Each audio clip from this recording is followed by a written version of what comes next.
All right, so you've got this great car. First thing you want to do before you start working on it is get yourself some good fender covers or some kind of cloth to protect the finish.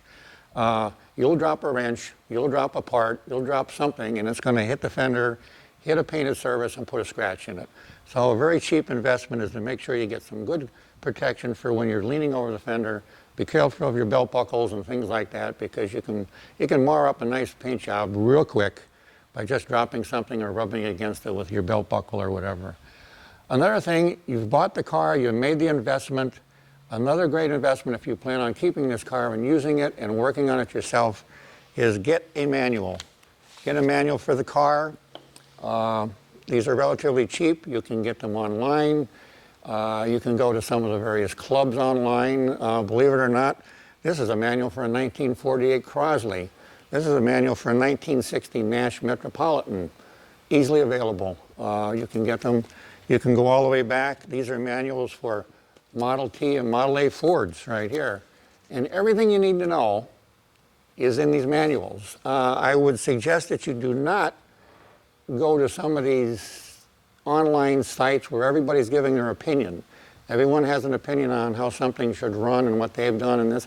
If you go to the manual, these are the people that built the car. These are the people that tell you what has to be done so the car will run properly. And I would go and look and follow what's instructed in these manuals so that you don't make mistakes or you don't go down the wrong path. A lot of information online out there today about what you can do here, what you can do there. Oh no, I've done this to this engine, I do this.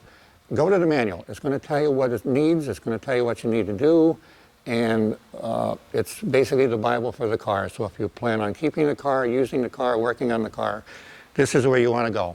You want the manufacturer's manual. It's going to tell you what you need, and you can even find online, some of them, you can find parts manuals.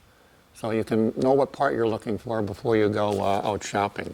So again, very important when you buy the car, when you start working on it.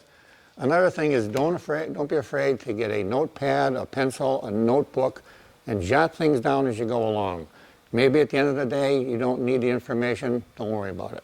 But as you go through this engine, you go make repairs and make adjustments, you're not sure, jot things down. It's going to be very, very helpful when we get into doing a compression test here. You'll be able to see how jotting numbers down and readings can help you determine what's going on inside this engine. So again, don't forget, you've got all the mechanical tools, but don't forget the paperwork. It's very, very important.